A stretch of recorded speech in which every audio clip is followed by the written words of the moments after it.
Right now at 6, Amtrak trains between New Haven and the Big Apple stopped this morning. What the railroad says passengers need to do to make it to the city on time.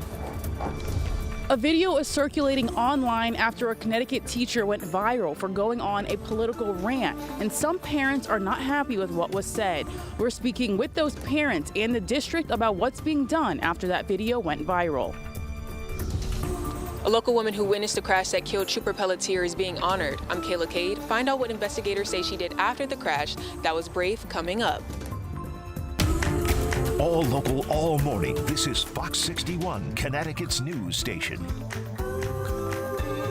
6 o'clock Wednesday morning. Good morning to you. Thanks for being with us. I'm Erica Arias. And I'm Tim Lammers. Happy Wednesday, everybody. Let's get you your forecast so you can get out the door dressed properly. Starting to finally feel like the season, Rachel Piscatelli. Absolutely. Thicker jackets this morning, maybe even the hats and the gloves for the kids at the bus stop if they're going to spend a prolonged period outside, and recess potentially indoors later on today, although it is going to be a nice day. Just we have a breeze and temperatures will struggle this afternoon. We are colder than this time yesterday, anywhere from 16 to 20 degrees colder. Temperatures out there this morning sitting in the 20s and 30s. Around 32 degrees in Manchester, 34 in Middletown this morning, 36 degrees in New Haven. It's 31 Milford, Shelton as well, 31 degrees in Danbury, upper 20s towards Willimantic and Putnam. So just a chilly start to our morning, so plan for that. Although the winds are behaving this morning, they are expected to pick up, but not as windy as yesterday. We'll see wind gust potential towards about 20 later on today, so that elevated brush fire risk out there again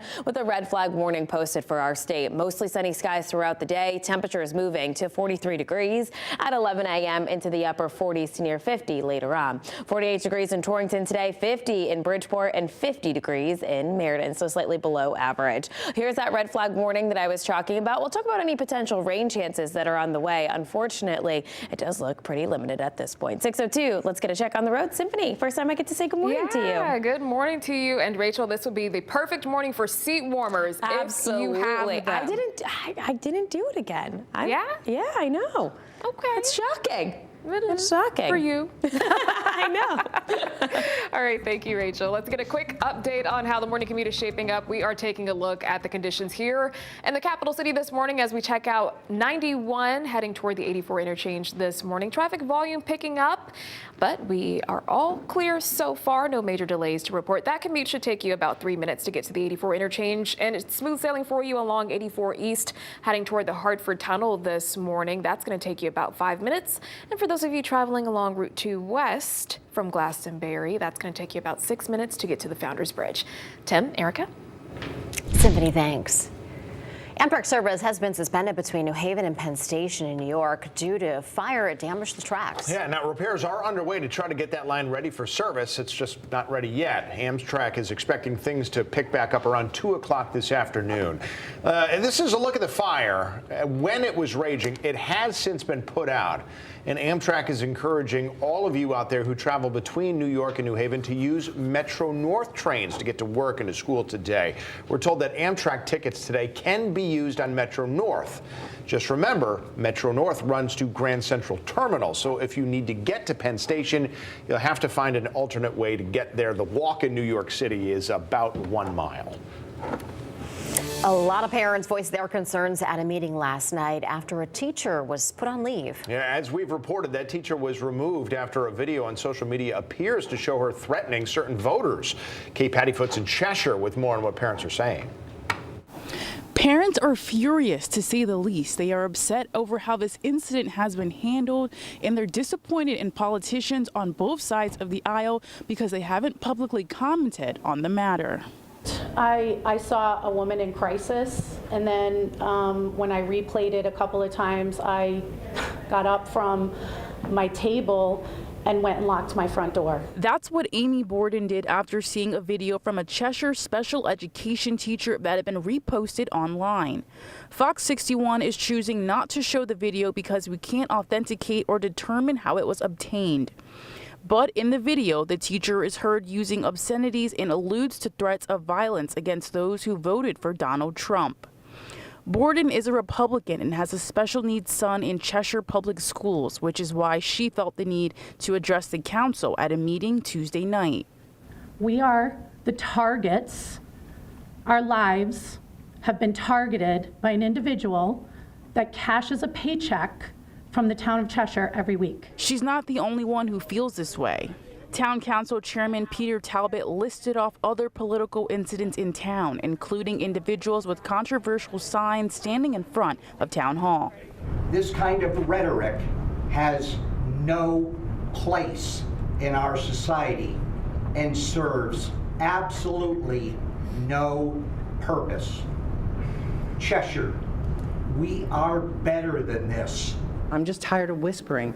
I'm tired of being a Trump supporter and whispering. Lori Barnes says her grandson will be moving from England and would be moving to the district in which the teacher teaches at. I can't unsee the video, guys and ladies and gentlemen. I can't unsee it, and I can't walk into that school. I'm literally shaking. I can't walk into that school and hand my kid off to that person. As for the teacher in question, she's on temporary leave pending a district investigation. I hate to see anybody lose their livelihood, but she shouldn't be with children. This incident is part of an active investigation with the Cheshire Police Department, and Superintendent Jeff Solon said the school system is reviewing the situation as a personnel matter and following all applicable laws. In Cheshire, Kate Pattyfoot, Fox 61, Connecticut's news station. Okay, thank you. Well, the man police say killed a baby girl in a motel in Milford now faces murder charges. Dale Kirkland was first charged with risk of injury, but he is now charged with murder and murder with special circumstances. A motel maid found the infant dead in a bathtub at the Mayflower Hotel. Court documents still don't list the relationship between the baby and Kirkland.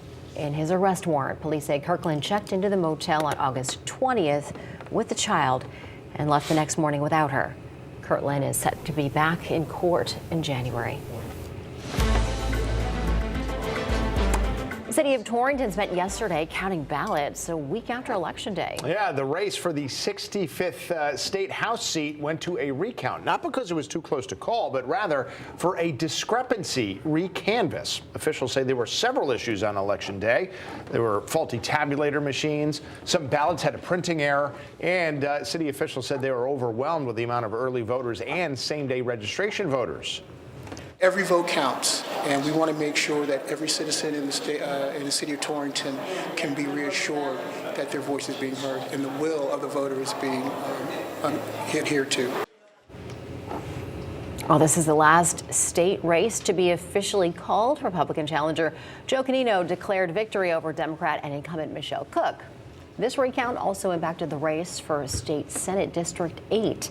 Republican Lisa Seminara says she's now only a couple hundred votes away from her opponent.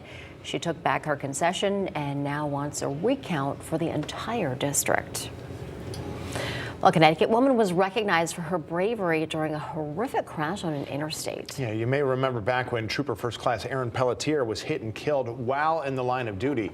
Fox 61's Kayla Cade now introduces you to the woman who jumped into action that day.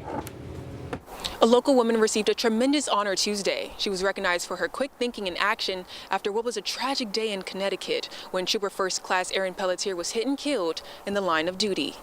Jerry-Lynn Dubé received the Commissioner's Recognition Award Tuesday afternoon at the State Police Training Academy in Meriden. Dominique Pelletier, the wife of Trooper First Class Aaron Pelletier, who died in the line of duty, presented the award to her. Dubé was driving on I-84 in Southington on May 30th when she saw a red pickup truck swerve, hitting Trooper Pelletier, who was conducting a motor vehicle stop in the right shoulder. Police say the driver didn't stop, and Dubé followed the truck and called 911 to tell them what happened. She was able to catch up to the driver, who police identified as Alex Oyola Sanchez, and told him what he did. I feel I didn't have time to think. It was just the type of person I am. I feel like that's the way I live my life. I'm always going to do the right thing, and at that moment, I knew the right thing was to follow the Alex and get justice. Oyola Sanchez pulled over on I-84, attempting to stop other vehicles. Dubé stopped behind the truck to take pictures of it and made sure he didn't get away. She stayed with him until state police arrived and took him into custody. In Meriden, Kayla Cade, Fox 61, Connecticut's news station.